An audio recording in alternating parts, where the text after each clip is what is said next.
कर्नाटक में बीजेपी का अहिंदा प्लान हुआ फेल। सिद्धारमैया ने कांग्रेस को मजबूत करने की कही बात। कैसे कर्नाटक में कांग्रेस की ताकत बने अहिंदा। डीके शिवकुमार एनडीए के वोट में लगा सकते हैं सेंध। कर्नाटक के मुख्यमंत्री सिद्धारमैया का इस्तीफा आखिरकार राज्यपाल थावरचंद गहलोत ने मंजूर कर ही लिया। वैसे जिस तरह से सिद्धारमैया के इस्तीफे को लेकर राजभवन नाटक कर रहा था, उसके बाद ये संकेत मिल रहे थे कि बीजेपी के इशारे पर यह सब हो रहा है। बीजेपी समय निकालने की कोशिश कर रही थी जिससे कांग्रेस में सेंधमारी की जा सके, पार्टी में फूट डाली जा सके। लेकिन जब कांग्रेस को तोड़ने में बीजेपी पूरी तरह से नाकाम होती दिखाई दी, तब जाकर कहीं सिद्धारमैया का इस्तीफा मंजूर किया गया, जिसके बाद नई सरकार के गठन का रास्ता भी साफ हो गया। दरअसल बीजेपी सिद्धारमैया के साथ ही कांग्रेस के अहिंदा आधार को भी कमजोर करने की कोशिश कर रही थी, क्योंकि उसे इस बात का एहसास है कि जब तक अहिंदा कांग्रेस के साथ है, कर्नाटक में कांग्रेस को हराना बीजेपी के लिए नामुमकिन होने वाला है। और आज हम अपनी स्पेशल रिपोर्ट में इसी सामाजिक समीकरण को लेकर करेंगे बात। नमस्कार, मैं आराधना। तो शुरू करते हैं हमारी खास रिपोर्ट और बात करते हैं कि कैसे कर्नाटक में बीजेपी का प्लान फेल हो गया है।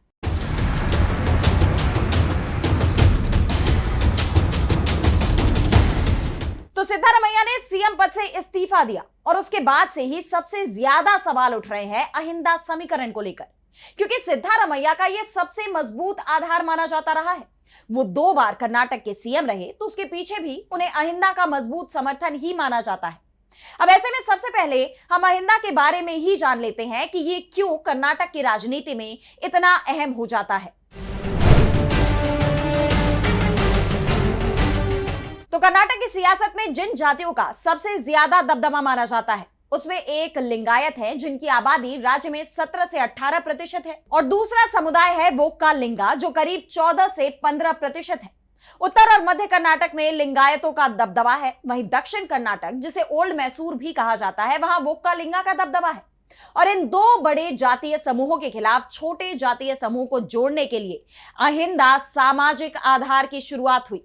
इसे एक तरह से सियासी सोशल इंजीनियरिंग भी कहा जा सकता है। अब पहले हम ये जान लेते हैं कि आखिर अहिंदा है क्या। तो ऐसे में सबसे पहले आइए इसका जरा हम मतलब समझ लेते हैं। तो अहिंदा शब्द कन्नड़ भाषा का है, क्योंकि यह कर्नाटक की सियासत के लिए तैयार हुआ था। 3 अक्षरों के शब्द में तीनों का अलग मतलब होता है। तो अहिंदा कन्नड़ शब्द का एक संक्षिप्त रूप है। अब इसमें सबसे पहला अक्षर है अ, जो अल्पसंख्यक यानी मुस्लिम और ईसाइयों के लिए माना जाता है।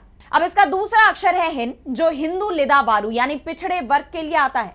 और तीसरा अक्षर है द, जो दलित और आदिवासियों के लिए माना जाता है। यानी पिछड़े, दलित, आदिवासी और अल्पसंख्यकों को एक मंच पर लाने के लिए कर्नाटक में अहिंदा की शुरुआत की गई थी। कर्नाटक की सियासत में सबसे पहले इसका इस्तेमाल किया गया था कांग्रेस के नेता डी देवराज अरस की तरफ से। जैसा कि आप जानते हैं कि कर्नाटक की राजनीति में लंबे समय तक 2 प्रमुख और प्रभावशाली जातियों लिंगायत और वोक्का लिंगा का दबदबा रहा है।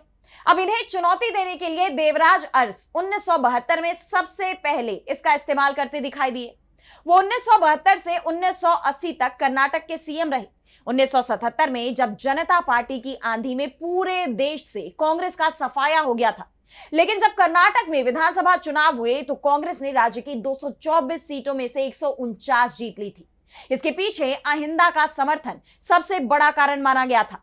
अहिंदा को मजबूत करने के लिए देवराज अरस ने भूमि सुधार लागू किया, जो इन उपेक्षित जातियों के लिए एक बड़ा कदम था। उन्होंने पहली बार पिछड़े वर्गों के लिए आयोग बनाया और इन समुदायों को सत्ता में उचित हिस्सेदारी दी। बाद में कांग्रेस का यह अहिंदा समीकरण बिखर गया और राज्य की सियासत में एक बार फिर से लिंगायत और वोक्का लिंगा का दबदबा शुरू हो गया। अब ऐसे में हम ये भी जान लेते हैं कि कर्नाटक में अहिंदा की आबादी कितनी है, ताकि हम इसके महत्व को समझ पाए। तो कर्नाटक में दलित, आदिवासी, पिछड़ा वर्ग, मुस्लिम और ईसाई समुदाय को मिलाकर अहिंदा बनाया गया था, और इनकी आबादी कर्नाटक में 65% से भी ज्यादा है। अगर इसमें से पिछड़ा वर्ग को अलग भी कर दिया जाता है, तब भी यह आबादी करीब 40% होती है, जो अहिंदा का सबसे मजबूत ताकत माना जाता है। इसका समर्थन अधिकांश मौकों पर कांग्रेस को मिलता रहा है, और यही कारण है कि वो कर्नाटक में अधिकांश समय सत्ता में रही। 2023 के विधानसभा चुनाव में भी कांग्रेस की बड़ी जीत के पीछे अहिंदा का समर्थन ही बड़ी वजह मानी जाती रही है, क्योंकि उस वक्त सिद्धारमैया अहिंदा समाज के सबसे बड़े नेता बनकर सामने आ चुके थे और इसका भी फायदा कांग्रेस को मिला। अब ऐसे में हम आगे बढ़ते हुए ये जान लेते हैं कि सिद्धारमैया कैसे अहिंदा के नेता बन गए। तो सिद्धारमैया 2005 तक जनता दल एस के नेता थे। उन्हें एक बात समझ में आ चुकी थी कि जनता दल एस में रहते हुए वो कभी भी सीएम की कुर्सी के करीब तक नहीं पहुंच सकते और इसीलिए उन्होंने अहिंदा समीकरण को दोबारा मजबूत करने की कोशिशें शुरू कर दी। सिद्धारमैया कुरुबा समुदाय से आते हैं, जिसकी आबादी कर्नाटक में 7% के करीब है और सबसे पहले उन्होंने कुरुबा समाज का समर्थन हासिल किया और फिर कर्नाटक में अहिंदा समाज को एकजुट करने के लिए रैलियां शुरू कर दी। सिद्धारमैया की रैलियों में जबरदस्त भीड़ भी जुटने लगी, जिसके चलते जेडीएस नेतृत्व से उनकी दूरियां भी बढ़ने लगी और बाद में जेडीएस ने सिद्धारमैया को पार्टी विरोधी गतिविधियों में शामिल होने के नाम पर पार्टी से निकाल दिया। 2006 में जेडीएस से निकाले जाने के बाद सिद्धारमैया दिल्ली में सोनिया गांधी और राहुल गांधी से मिले और फिर कर्नाटक में एक बड़ी रैली कर वो कांग्रेस में शामिल हो गए। सिद्धारमैया अपने साथ अहिंदा वर्ग का समर्थन भी कांग्रेस में ले आए। वैसे कांग्रेस को पहले से ही इस वर्ग का समर्थन मिल रहा था, लेकिन सिद्धारमैया के सहारे यह समर्थन और मजबूत हो गया। अब सवाल ये उठ रहे हैं कि जब सिद्धारमैया के चलते कांग्रेस को फायदा हो रहा था, तब अचानक कांग्रेस हाईकमान ने उनकी जगह डीके शिव कुमार को क्यों मुख्यमंत्री बनाने का फैसला कर लिया? आखिर क्यों सिद्धारमैया से इस्तीफा मांग लिया गया? तो इसका कारण भी कर्नाटक की सियासत में ही छिपा हुआ है। कांग्रेस को अहिंदा का समर्थन शुरुआत से ही मिलता रहा है। इसके साथ ही वोक्कालिंगा समुदाय का एक हिस्सा कांग्रेस के साथ रहा है, लेकिन एक बड़ा हिस्सा जेडीएस के पाले में खड़ा रहा है और यही कारण है कि दक्षिण कर्नाटक में जेडीएस मजबूत स्थिति में दिखाई देता है। लेकिन जब 2023 के विधानसभा चुनाव हुए, तब डीके शिव कुमार, जो वोक्कालिंगा समुदाय से आते हैं, वो कर्नाटक में कांग्रेस के प्रदेश अध्यक्ष थे। वोक्कालिंगा समुदाय में यह मैसेज था कि जेडीएस जीते या फिर कांग्रेस जीते, सरकार बनने पर उनके समुदाय का नेता ही सीएम बनेगा और यही कारण है कि 2023 में वोक्कालिंगा समुदाय का वोट कांग्रेस और जेडीएस के बीच बराबर बराबर बढ़ गया था। कांग्रेस के साथ अहिंदा पहले से ही था, जिसके चलते दक्षिण कर्नाटक में कांग्रेस को जबरदस्त सफलता मिली। जेडीएस का वोट शेयर सिर्फ दक्षिण कर्नाटक में 9% कम हो गया था और पिछले 3 साल में जेडीएस और ज्यादा कमजोर हुआ है, जिसके बाद अब कांग्रेस की नजरें जेडीएस के बचे हुए वोट बैंक पर भी टिक गई है। कांग्रेस जेडीएस की इस कमजोरी का फायदा उठाने की कोशिश कर रही है और यही कारण है कि कांग्रेस की तरफ से अब डीके पर दांव लगाया जा रहा है। अगर कांग्रेस का यह दांव कामयाब हो जाता है तो 2028 में होने वाले कर्नाटक विधानसभा चुनाव में इसका असर कांग्रेस की बड़ी जीत के रूप में सामने आ सकता है। वैसे सवाल तो यह भी उठ रहे हैं कि अगर डीके सीएम बनेंगे तब अहिंदा कहां जाएगा?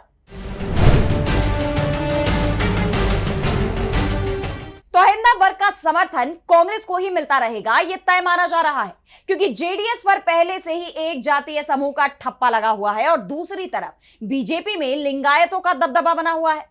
ऐसे में अहिंदा समुदाय के लिए कांग्रेस के अलावा कोई दूसरा विकल्प फिलहाल कर्नाटक की सियासत में मौजूद नहीं है और इसीलिए कांग्रेस के लिए बहुत ज्यादा परेशान होने की जरूरत नहीं है।